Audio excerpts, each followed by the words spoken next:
Welcome to the Smiles Are Wild channel, brought to you by Pediatric Dental Associates and Orthodontics. My name is Amy Morgan. We will be bringing you fun and educational videos weekly to help you take better care of your child's oral health care needs at home and on the go. Make sure to subscribe and turn on notifications to see all of our new videos. And remember, it doesn't really matter how you take care of your teeth as long as you take care of them from the beginning. So, today's guest, we have Dr. Andy Koehler. He's with the Northwest Arkansas Pediatric Clinic, and he has agreed to come on and answer some questions. We know that as parents, going back to school can be a really nerve-wracking time, in addition to COVID-19 happening across the world. And so we just thought it would be a good idea to come in and give some reminders that are pretty typical for some back-to-school tips, but also some things you can do about masks and helping with your children's emotional health and things like that. So I'm going to go ahead and bring him on the screen and let him just kind of say hello. All right. Dr. Andy, you are on. Hey, everybody. Andy Koehler here from Northwest Arkansas Pediatrics. Happy to be involved in the show today. All right. Well, we're really glad that you took some time out of your day to do this for us. We really appreciate it.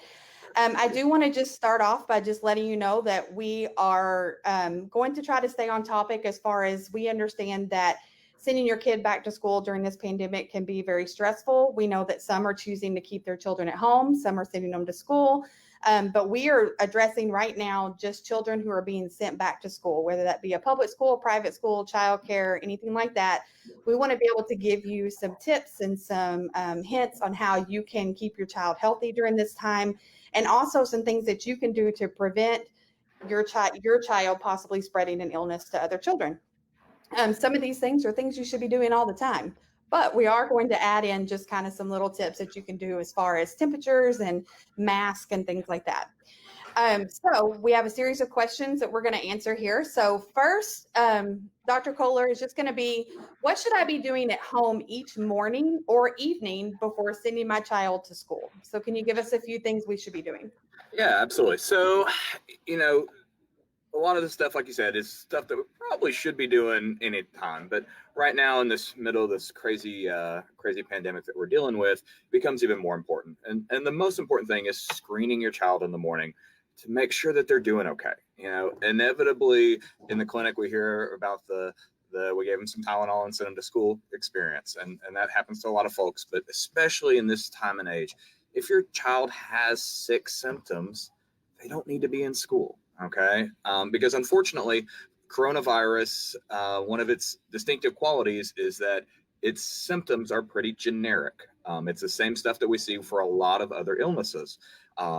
Fever being one, but congestion, drainage, cough. These are very, very common symptoms for a lot of illnesses. So if we're having that kind of thing going on in the morning, we are potentially exposing our school, classmates and things like that at school. So if your kid has sick symptoms, they don't need to be going to school. They need to be assessed, and of course, sometimes that involves, going to see the doctor, getting testing. And so, so I think it's beholden for every parent whose kids are going to school to take the time to make sure their kid is healthy before they go. It's as part of this kind of social contract that we take when we all send our kids together for education. Yeah, I really like that social contract. That's important. I think as we're making that decision, for some of us, it's a very tough decision to have to send them to school. And, just knowing that you are taking on the responsibility that you are going to send your healthy child to school and do the things that you need to do at home to take care of that. Some other things that we've kind of found online and have looked into are just your basics as far as make sure you're providing proper meals, that they're eating healthy, washing their hands upon returning to home from school. Mm-hmm. And then one thing that I thought was really interesting was to make sure that you're washing their lunch boxes daily. So I thought that was a good hint, because we're not used to it. Like, I know for me, I'm very guilty. I wash it once a week, and sometimes you find it in the back of your car with a rotten whatever that they didn't eat. And it just never happened. Right. And so just making sure that you are keeping all those items clean, keeping their backpacks clean. I think even I saw some lady was saying just wiping their backpack down with a disinfecting wipe on the outside it's still something. Like it's Yeah. still some added measure that you can do at home to do that. So, and So then one thing I always tell, oh, sorry. go ahead. No, One please. thing I always tell parents is, we're not seeking perfection here. We're just trying to do a little better. We're trying to take reasonable steps. We're not going to douse our kids in bleach, when they get home from school. That's unreasonable. But we can take reasonable steps to, kind of diminish exposures where we can. You talked about lunch boxes. The other big one is the masks. Masks obviously are so important, but they got to get cleaned. Because otherwise, that they can't do the job that they wanted. So if it's a disposable one, not running them into the ground. And then if it's a washable one, having a couple that you can, so that you can wash one and have them go in the other one along those lines. So yeah, making that part of your routine. Hey, this is our Monday, Wednesday, Friday mask. This is our Tuesday, Thursday mask, and we alternate between them, or more if you have them. So I think that's great. I think that leads into our next question, would just be, I know that there's kids masks, there's adult masks, there's disposable masks, there's all kinds of choices out there. What is something that if they're buying a specific type of mask that's not a disposable, how can they know that they're choosing the right mask for their child? Or is there a fit thing, or is it just as long as you're wearing some kind of face protectant, then you're doing well? So anything helps. It's one of those, again, perfection versus reality. I mean, wouldn't it be great if everybody could wear an N95? Maybe not. But any amount of covering is going to block some of the transmission. Okay. Now, obviously, they do recommend, having, a double layered and, having it where it fits well. And so, that's, better if you can get one that has a good fit, particularly over the nose. Some of those, we definitely have seen some masks that have, a little bit of a bridge there that can kind of help keep that in place. But in reality for kids, we're just trying to get anything. Anything that we can do to decrease that spread. So, for some kids, hey, they're more likely to wear it because if it's got a cool design on it. Well, then, maybe that's what we got to do. For other kids, it's about comfort, around the ears. One of the things I've seen some families doing is they have, there's a little plastic piece you can get online where it can hook behind the plastic piece rather than to the ears. My wife has actually been doing, for our 3-year-old, has been using just a little barrette clip back there. Rather than having it on her ears, because she does not want to have it on her ears. So, whereas my 6-year-old is, he's actually gotten pretty good at wearing his. And it was just, we kind of just sort of made him until he got comfortable with the idea. Sure. So I think a little bit of it may have to experiment, try a couple of different masks, see what you can find that works best for your kid. But again, something is better than nothing.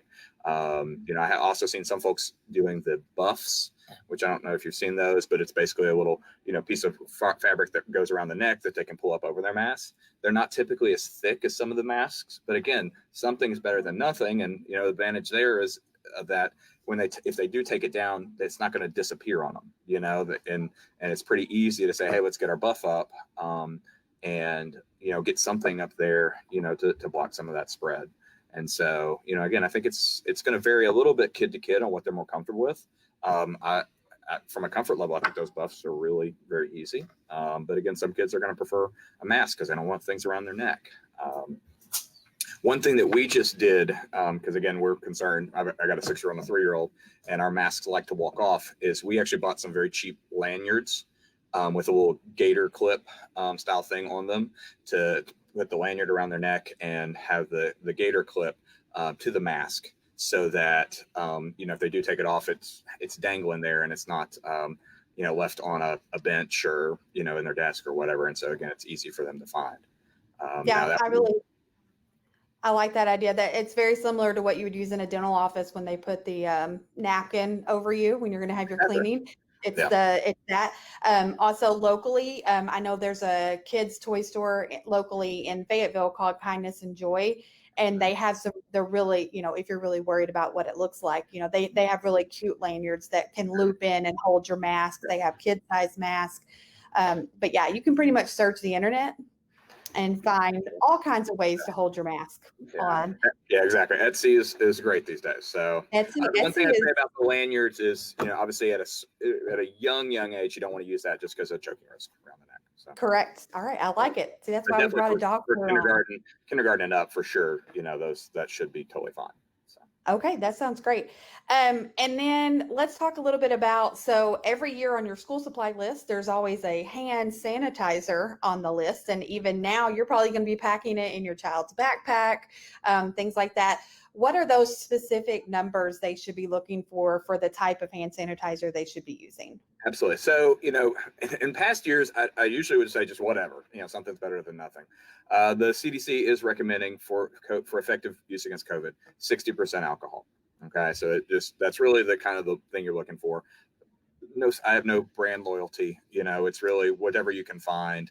Of course, if your kid has sensitive skin, don't get a really smelly one. Just because that a lot of times will break them out. And that, and just kind of general awareness as someone who washes his hands a whole bunch. The more you do that, the more your hands are going to get irritated. So if your kid seems like they're starting to get dry, irritated hands, then you may also want to have, just a lubricating lotion, they can do periodically, just so they don't get breaking out. But if they are, that means they're washing their hands a lot. So that's a good thing. But just just like if you're out shopping, you're looking for 60% alcohol. Okay, that's perfect.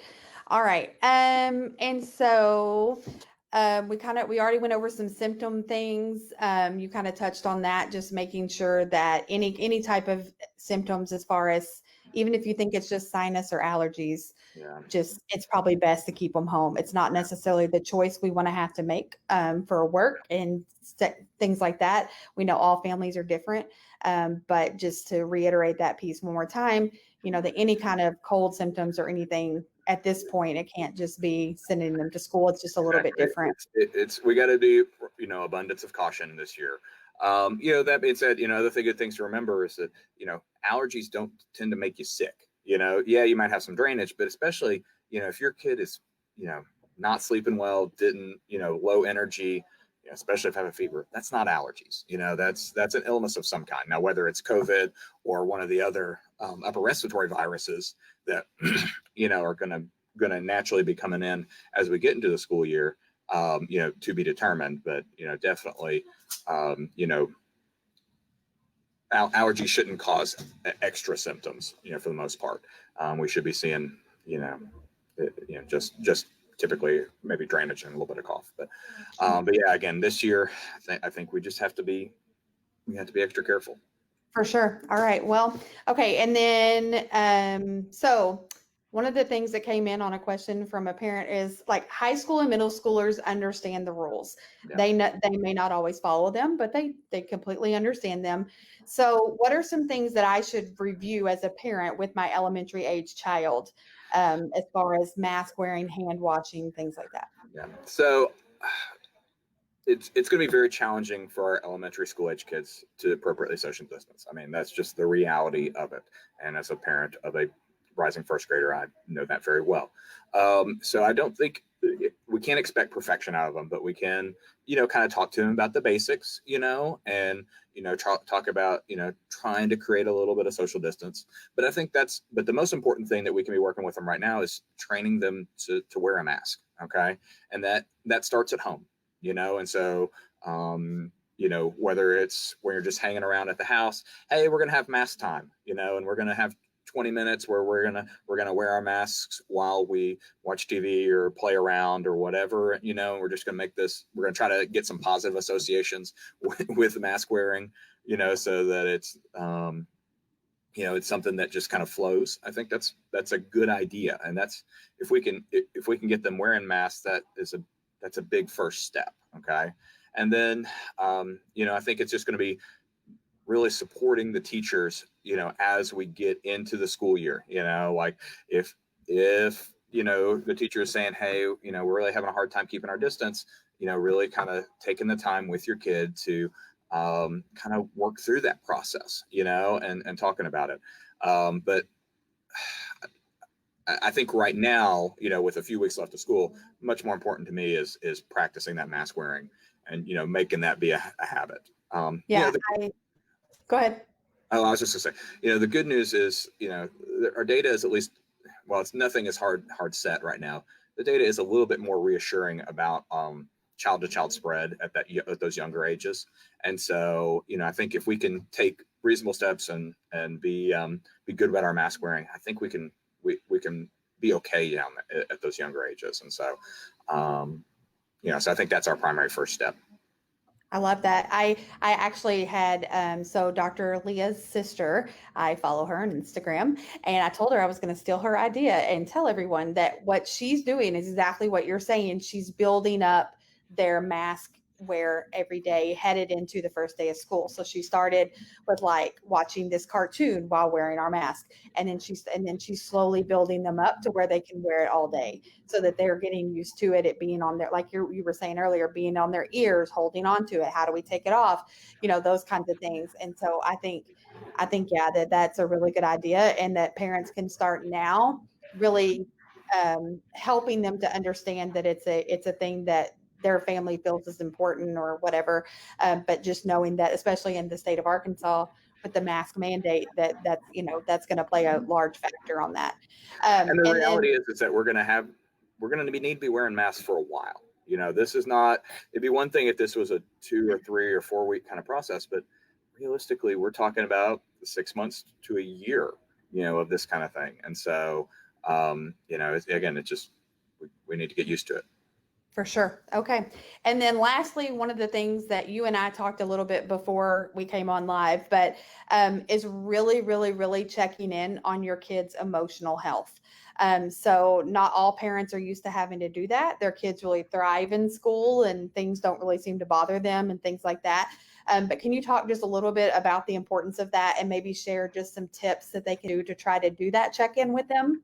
Yeah, absolutely, absolutely. We definitely saw a big uptick in emotional and behavioral issues in the spring as school went down and all the pandemic stress and everything. And to some degree that's continued through the summer as kids have missed out on summer activities and vacations and things like that. And unfortunately, while some kids will show signs that it's going on, other kids it's much more challenging.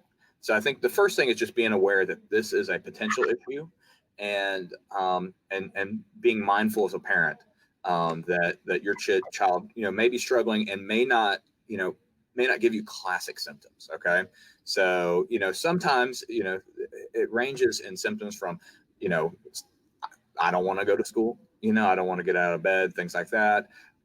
More emotional outbursts, behavioral issues, fighting with siblings, things like that, which depending on the age of your kid may be typical at that age anyway. But just, we're seeing more of it, more frequency. Some kids becoming more emotionally withdrawn, not wanting to come out of the room, not wanting to participate in activities that they've previously enjoyed. And just being mindful that may be going on. And then if you see that happening, then trying to assess, to what degree do we need to intervene? For some kids, it's as simple as, hey, we need to figure out a way for them to have some positive encounters with their friends, with family, in a way that's safe and reasonable, in a way that we can be socially distant and yet still present for each other. For other kids, that means that they need to be seen by their doctor. Okay. Because unfortunately we have seen a big uptick in real significant mental health problems. And so, especially if you see any real worrisome signs, significant withdrawing, significant pulling away from the family, obviously any self-harm behaviors or, talking about anything like that, then they need to be seen today. They need to be seen immediately. But it starts with thinking that it could be an issue and just trying to engage your kids, and sometimes they're going to be very resistant to it, but that doesn't mean that you don't do it. It just means that you have to, again, try to find that path into their life where they can open up and they can talk to you about it. Yeah, I really like that. I think just sometimes for us as parents, especially when we haven't had to deal with anything, an emotional roller coaster with our kids or anything like that, for some parents, they already had existing behavioral, conditions, and this being cooped up in the house and having a quarantine and all these things has really made that worse. So they're already on the lookout for those things. Absolutely. Well, and then for some kids, a lot of things that keep them grounded, are their sports, their athletic, their teachers, their activities, their art, whatever it is that's their passion. And that's the thing that kind of balances them out. And unfortunately, we saw it in the spring, with a loss of that that kind of could be an issue. And, again, we don't know what the next 6 months looks like with school. Are we going to be able to continue extracurricular activities and things like that? And so, again, if your kid is really passionate about one of those areas and they lose that, that's definitely the time that you've got to be vigilant about where they're at kind of mentally and emotionally. All right. So we're going to end on that note. I just want to say thank you so much for coming on and taking time out of your day to share some of this information with us. We are opening up our feed for questions. So if you have any questions after watching this, you can drop them in the feed here in the comments, and we'll try to get the answers for you. Just know some of those things may require a doctor's visit if you have specific issues, but we'll get you referred to a wonderful pediatric clinic. They can take care of all of that. Absolutely. Again, yes, and both of our clinics both want to be a resource for you to keep your child, healthy throughout the school year. So don't hesitate to reach out to either one of us. Again, as far as social media goes, we can be found by searching Smiles Are Wild on any social media platform, but you can also find the pediatric clinic by searching NWA Peds, which is PEDS on Instagram, and their office name on Facebook. And again, we want to appreciate and say thank you to everyone for watching us today, and we hope to see you guys soon. Bye. Have a good day.